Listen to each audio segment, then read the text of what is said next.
Progesterone, hydroxy progesterone, जो कि हम अपनी प्रेग्नेंट गायों को लगाते हैं, जिसे हम ठंडा टीका कहते हैं। सिंपल सी भाषा में हम बात करते हैं ठंडा टीका।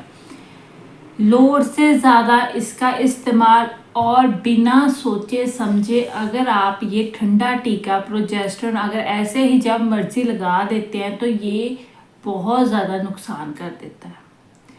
पहली बात कि अगर आप जो प्रोजेस्ट्रॉन होता है ना, वो जो फॉलिकल होता है उसको ज़्यादा ग्रो नहीं करने देता, ठीक है, ग्रो नहीं करने देगा। वो कॉर्पस ल्यूटम बनेगा तभी वो प्रोजेस्ट्रॉन रिलीज करेगा, फॉलिकल बनेगा, फॉलिकल बनने के बाद हीट आएगी, हीट आते हुए एग रिलीज होगा ओवरी से, फिर जाके गाय जो होती है वो प्रेग्नेंट होती है।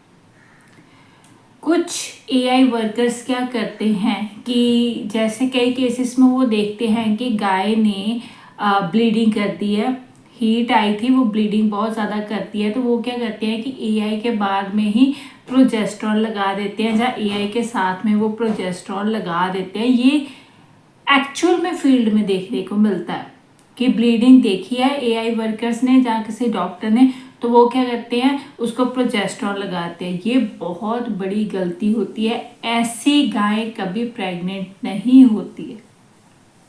अगर आप एआई के साथ या एआई के 24 घंटे बाद उसको प्रोजेस्ट्रॉन लगा देते हैं। प्रोजेस्ट्रॉन आप लगा सकते हैं, पर एआई के 5 से 7 दिन तक ही आप प्रोजेस्ट्रॉन लगा सकते हैं। मतलब जब एआई हुई को 5 दिन हो गए, 5, 6, 7, 3 दिन होते हैं, आप इन तीनों दिनों में से उसको एक बार प्रोजेस्ट्रॉन लगा सकते हैं, तो आपको शानदार रिजल्ट मिलेंगे।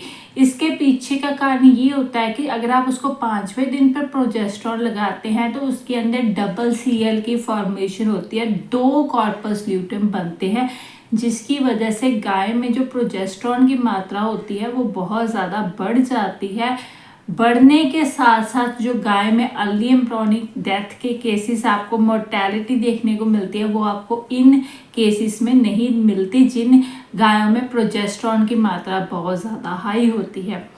आमतौर पे जो गाय होती है उनमें प्रोजेस्ट्रॉन की मात्रा कम होती है। जो गाय ब्लीडिंग खून देती हैं, खून डालती हैं हीट के बाद में भी, उनमें यही सबसे बड़ा कारण होता है कि गाय में प्रोजेस्ट्रॉन की कमी आपको देखने को मिलती है। यही सिर्फ 3 दिन होते हैं जिसमें आपने प्रोजेस्ट्रॉन लगाना होता है, उसके बाद में आपने प्रोजेस्ट्रॉन नहीं लगाना है जब तक आपकी गाय जो है वो प्रेगनेंसी कंफर्म नहीं करती। आप जो है प्रोजेस्ट्रॉन का इस्तेमाल ना भी करेंगे तो चलता है, आपने प्रोजेस्ट्रॉन का इस्तेमाल नहीं करना है। एक बार आपकी गाय प्रेगनेंसी कंफर्म हो जाती है तो उसके अंदर उसकी बॉडी के अंदर इतना प्रोजेस्ट्रॉन कुदरती तौर पे बनता है कि वो प्रेगनेंसी को मेंटेन कर सके। उसके बाद में अगर आपको लगता है कि आपकी गाय जो है वो डिस्चार्ज दे रही है तो आप उसको एक शॉट जो है वो प्रोजेस्ट्रॉन का लगा सकते हैं, आपको अच्छे रिजल्ट जो है वो देखने को मिलते हैं। जितना प्रोजेस्ट्रॉन अच्छी मात्रा में होगा गाय के शरीर के अंदर, उतना ही प्रेगनेंसी को वो मेंटेन करने में उसकी सहायता करेगा, क्योंकि प्रोजेस्ट्रॉन ही हमें चाहिए जो गाय को प्रेग्नेंट बना के रखता है। जो ईस्ट्रोजन होता है वो गाय को हीट में ला देता है, और जो प्रोजेस्ट्रॉन होता है वो हीट को दबा के रखता है और गाय को प्रेगनेंसी को बना के रखता है। तो अगर आप भी प्रोजेस्ट्रॉन अगर बिना कुछ सोचे समझे जब मर्जी आप प्रोजेस्ट्रॉन को उठा के लगा देते हैं तो वो भी आपने नहीं करना। हर चीज़ का सही समय पे इस्तेमाल और सही जगह पे इस्तेमाल अगर आप करेंगे तो आपको अच्छे रिजल्ट जो है वो देखने को मिलते हैं।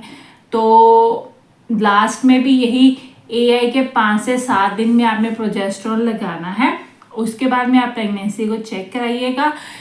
कल की वीडियो में हम ये भी बात करेंगे कि एआई के बाद में आप और कौन कौन से इंजेक्शन लगा सकते हैं जिसके साथ साथ गाय की जो प्रेगनेंसी रेट है वो बहुत ज़्यादा बढ़ जाएगा।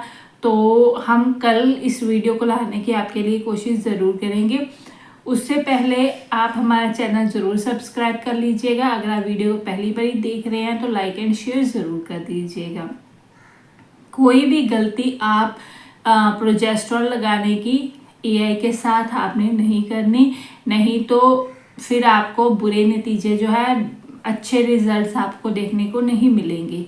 तो ऐसी और वीडियोस के लिए आप हमारा चैनल जो है वो लगातार विजिट करते रहिएगा। Thank you.